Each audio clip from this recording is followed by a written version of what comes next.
Comment s'organiser pour réussir? Le jour où j'ai indexé la raison à l'organisation, j'ai découvert ma nouvelle date de naissance.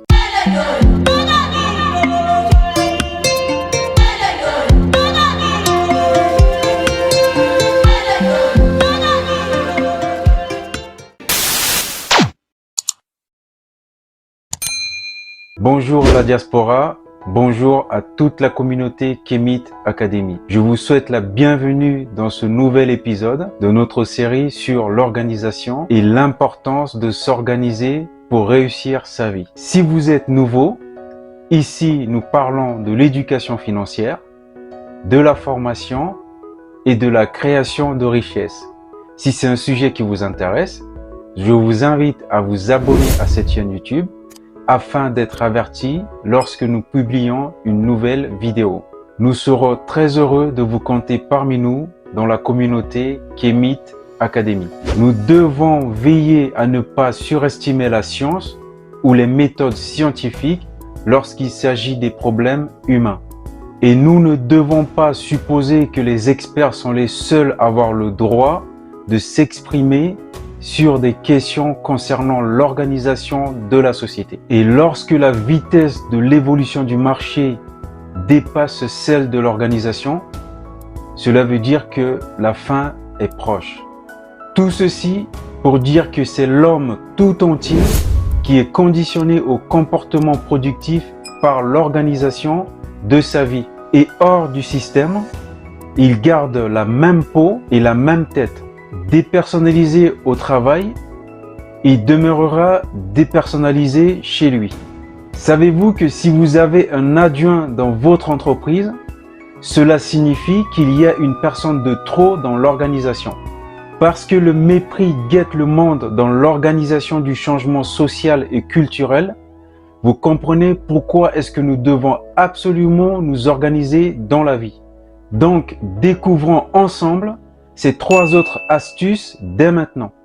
La 7e astuce que nous voyons ensemble aujourd'hui est l'importance de faire une seule chose à la fois.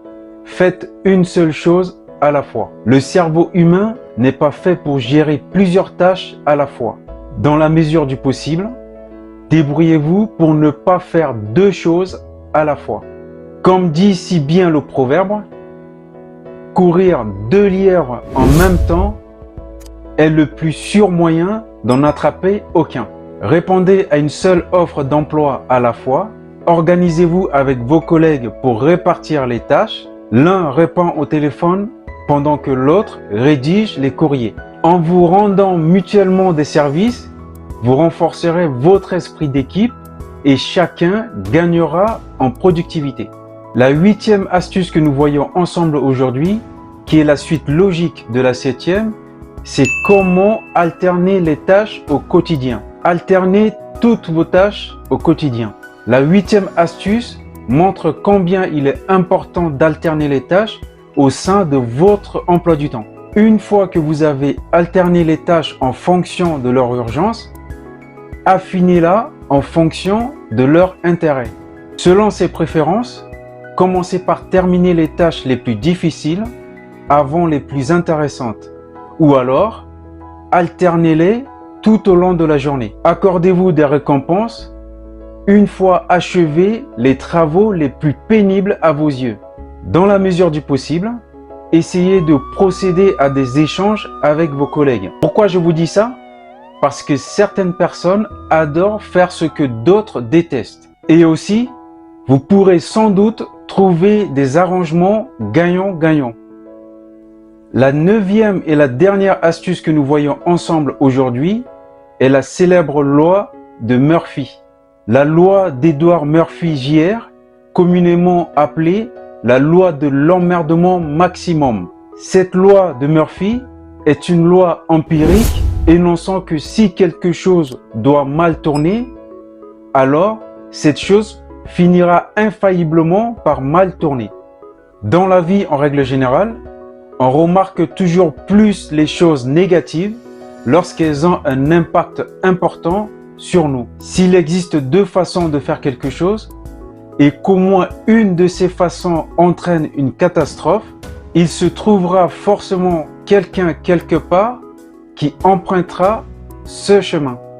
Ne soyez pas cette personne. Abordez toujours vos tâches dans un esprit positif et déterminé et vous les achèverez rapidement. Quel que soit l'objet dont vous avez besoin, il tombera toujours en panne au pire moment.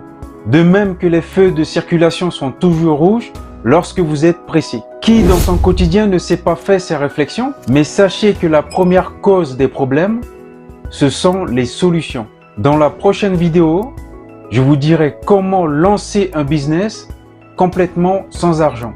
Si cette vidéo vous a plu, je vous invite à vous abonner à cette chaîne YouTube, à la partager autour de vous, à mettre un pouce en l'air, c'est complètement gratuit. Mais vous devez savoir qu'entre désorganisation et l'organisation, la frontière est robuste. Ensemble, capitalisons sur le potentiel de la diaspora. À très bientôt.